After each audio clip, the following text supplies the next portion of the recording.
Greetings, everyone, and thank you for joining the conversation.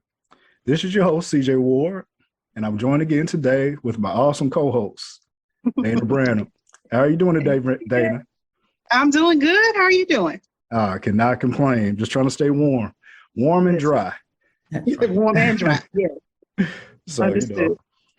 But to start us off, here at a Conscientious Conversation is termed as a conversation that only requires two or more willing individuals, an open and honest conversation, a conversation with the intent of improving the quality of life for the entire country and not just for select groups of this United Nation.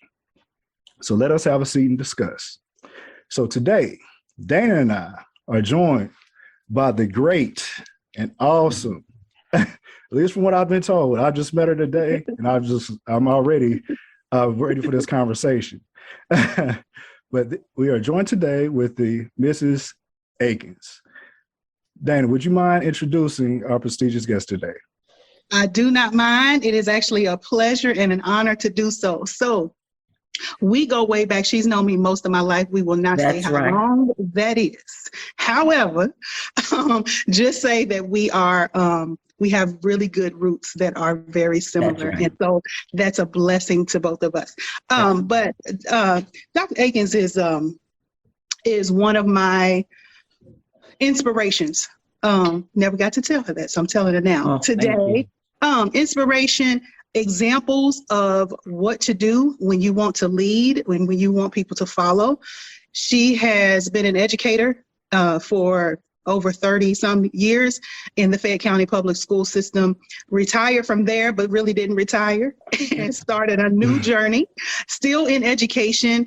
And she created a movement, if you will, for Black boys in Lexington that has now grown and been expanded out to other cities and communities. But she is doing wonderful work with our Black boys in Lexington, Kentucky. Started a school, and I can remember, Roz, that when you said, I'm going to meet with Stu, and Dana, I'm gonna have a school. I'm going to have a school. Now, we're going to start right here, but I'm going to have all of these grades. And I know it's less than 10 years later, and it has come to fruition. So I'm excited to talk about how that all came to be today. But she has also, at the same time, as if that was not enough, she has been the first lady of First Baptist Bracktown. And just recently, she and her husband, the pastor, retired from that journey.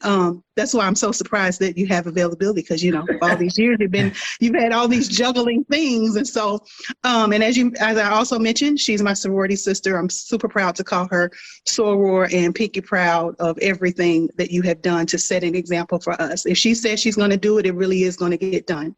And I can appreciate that, and everyone else who works with her does. Oh, thank you so very much.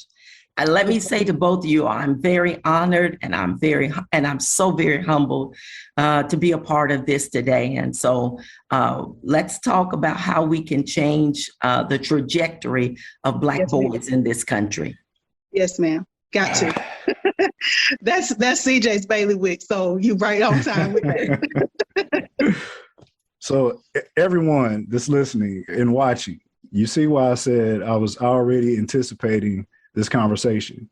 Those are topics that are very close to my heart as an educator, counselor, and a mental health professional, and with a company that's dedicated to young minorities specifically. Okay. So thank you for joining us. This is a great conversation to have, and a conversation that needs to be had.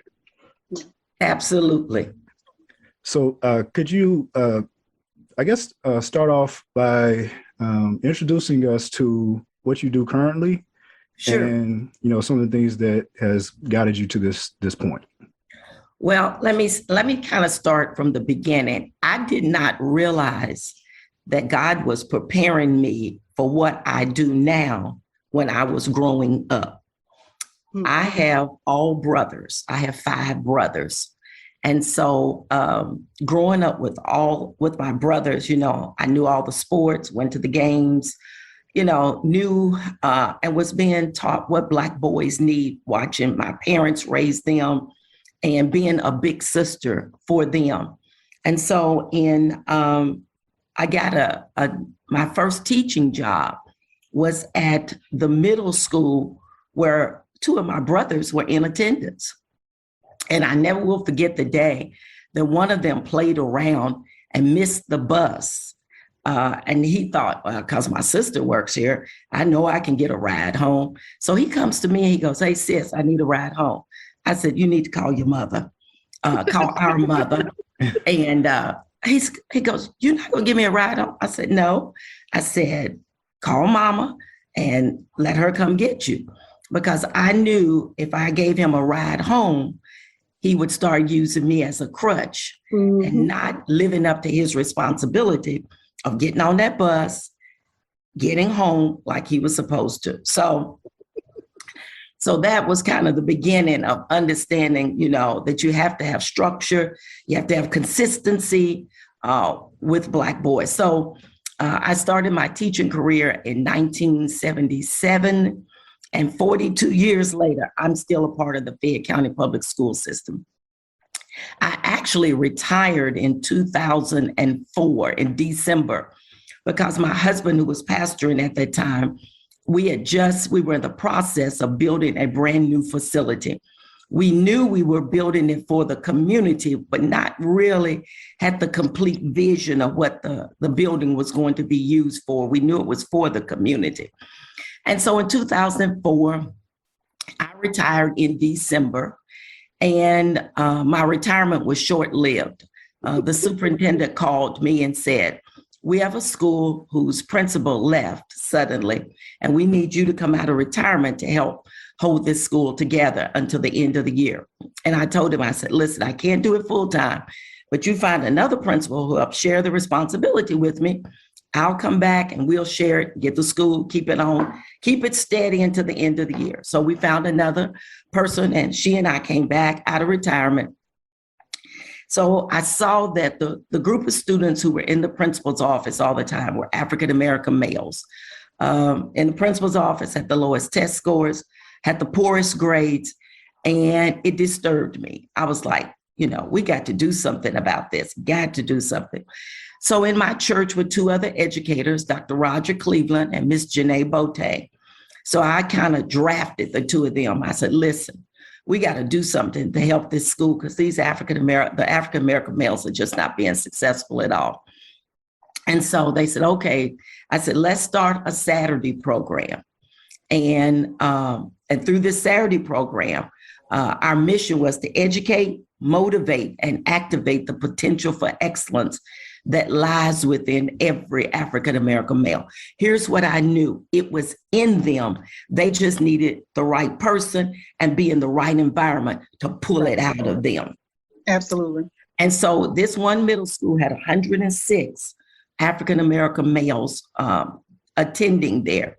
And so I wrote this wonderful letter. Dear parent, I am so excited that your son has been selected to be a part of a program that we're going to educate, motivate, and activate the potential. I mean, you all, it was a great letter. Told them the time of the meeting, invited them. At my first meeting, how many of you all think I had? Very little. 10. Okay. So I had 10. Got those 10 parents on board with their sons. I wrote a second letter. Dear parent, I regret you did not understand how important it was that you attended this meeting. And so you will have another opportunity. At my second meeting, I had 15. And so I wrote a third letter. Dear parent, I don't understand why you don't love your son enough that you would not want him in this program. And so kind of took a little bit of Malcolm X, by any means necessary. Absolutely. So ended up with 40 boys in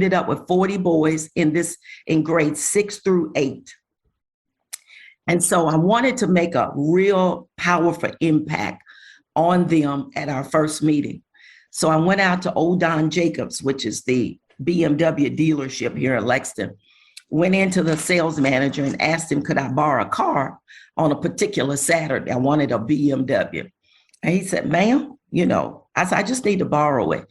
I said, I need one that has, the best of everything, right. All the, everything, the little buttons and switches and all that, a man would love and boys would love. So they were like, So I told him about starting the program. So after talking with him, he said, okay. So that first Saturday, they pulled up with this brand new, beautiful BMW. And I told the boys, I said, how many of y'all like this car? They said, yeah. And so I said, look at all of the, different things it has on it. So the guy was showing them. And I said, how many of you all would like to own a car like this? They said, we do. I said, well, guess what? We're going to help you buy a car like this. To own a car like this, you won't have to bounce a ball and you won't have to sell any drugs.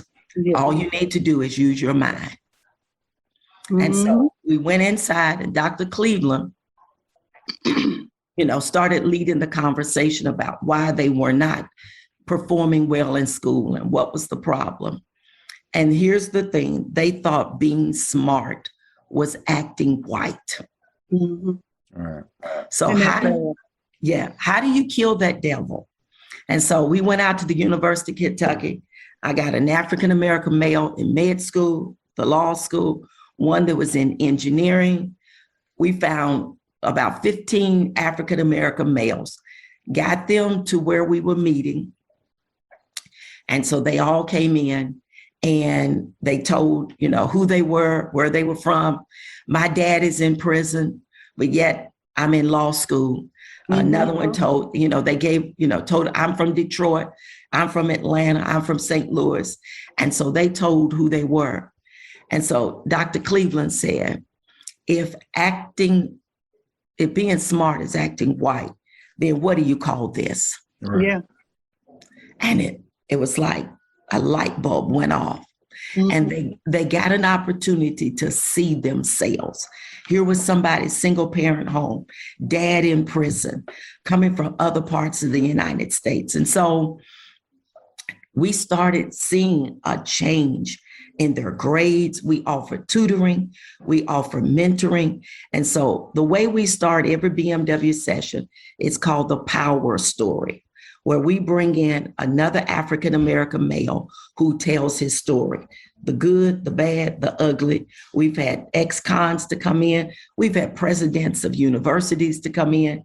So these men can share their stories. And so, and then our mission is to educate, motivate, and activate the potential for excellence that lies within African-American male. But then we have what is called the WELL principles. Number one, they're to be well-behaved. Because here's what I found out. The reason why many of them act up in school, nobody's ever taught them how to behave. Number two, they're to be well-mannered. Yes, ma'am. No, ma'am. Yes, sir. No, sir. Please. Thank you. Those are words that will open up doors for you. Number three, they're to be well-dressed because you dress for success. Number four, you're to be well-read because readers are leaders. So we found books that would interest African-American males in reading. Number five, they're to be well-spoken because when you speak well, that opens doors. And number six, they're to be well-traveled. And so education and traveling is access to them.